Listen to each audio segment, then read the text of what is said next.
I haven't slept in almost 24 hours, and yet I feel more awake now than I ever have in my life. Lieutenant Colonel James Anderson is leading his battalion from the 1st Air Cavalry into Cambodia. Ahead of them stretch waves of tactical fighters and B-52 bombers, while below race mile-long columns of mechanized infantry and armor. Altogether, 30,000 U.S. troops are poised for action. Their mission is twofold.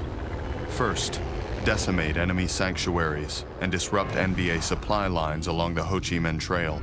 And second, attempt to find and destroy the Communist Military Command Center known as Kasvin, which is rumored to be located in the Fishhook region.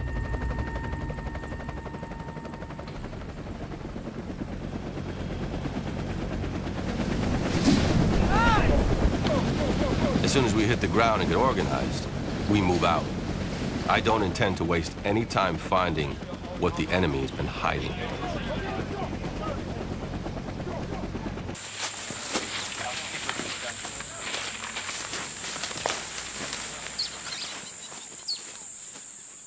Roger, we just come up on a trotter here. Leads into a small village. Don't seem like there's any movement in there. It doesn't take long. Within 2 hours, we come across a massive enemy training and supply dump.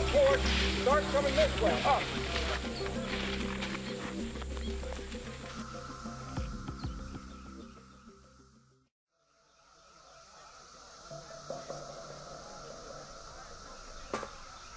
There's so many supplies, it'll take months to destroy it all. And the last thing I want to do is get so hung up with this that we fail our primary objective.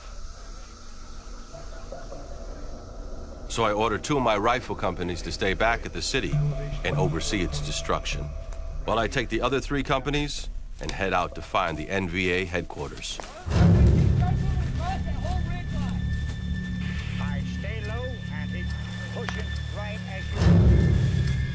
While Anderson and his men speed towards their objective, President Nixon prepares to deal with the political problem, the uproar that the news will surely provoke.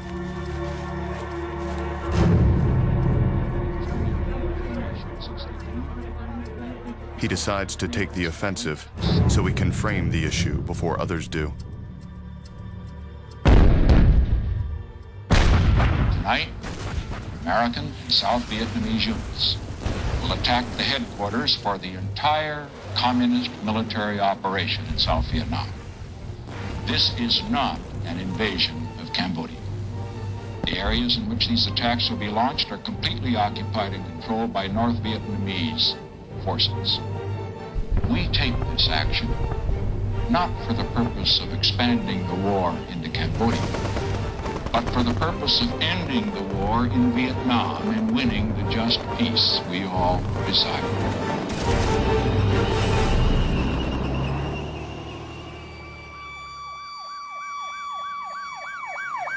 The day after Nixon's announcement, student protests break out on dozens of campuses across the country. On May 4th, 2,000 students rally at Kent State. As the demonstration erupts into violence, members of the Ohio National Guard suddenly open fire on the crowd of students. In 13 seconds, 67 live rounds are fired. 4 students are killed. 8 more are wounded. 1 permanently paralyzed. Public reaction is horrified and widespread. 4 million students go on strike, forcing 450 colleges, universities, and high schools to shut down. According to our intelligence, we're less than 3 miles from the North Vietnamese headquarters, meaning we'll be there before nightfall.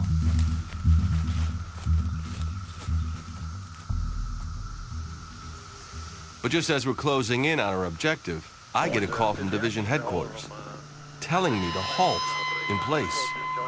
Do not go any further. Don't go any further. Doesn't make any sense to me tactically. And I was pretty upset about it. I called and I said, who in the hell is making this kind of dumb decision? You know, I'm within 5 kilometers of my objective, and we can be there by nightfall. I said, what's going on? And well, finally the division commander got on the phone and said, Anderson, shut up and listen. Your orders are halt in place, don't go any further. I found out later that President Nixon reported to the American people that our objectives in Cambodia were limited. I'm absolutely speechless. For the first time in a long time, it seemed like we were finally using some common sense in this war. Now, I'm not sure what the hell we're doing.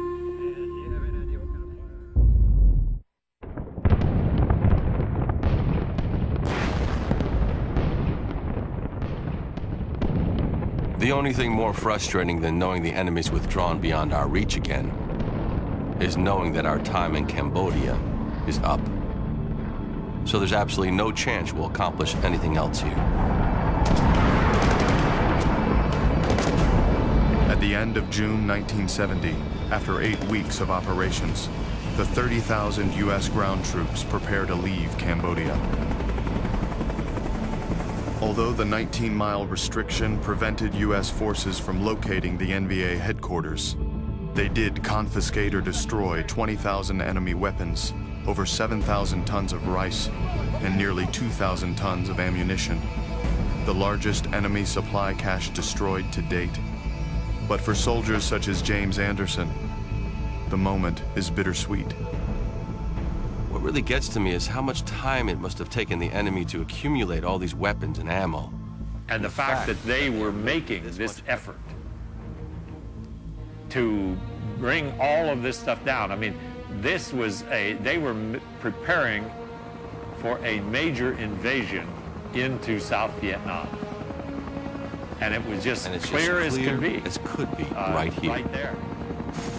There's so much rice and food stuff. We can't haul it all away, or even burn it.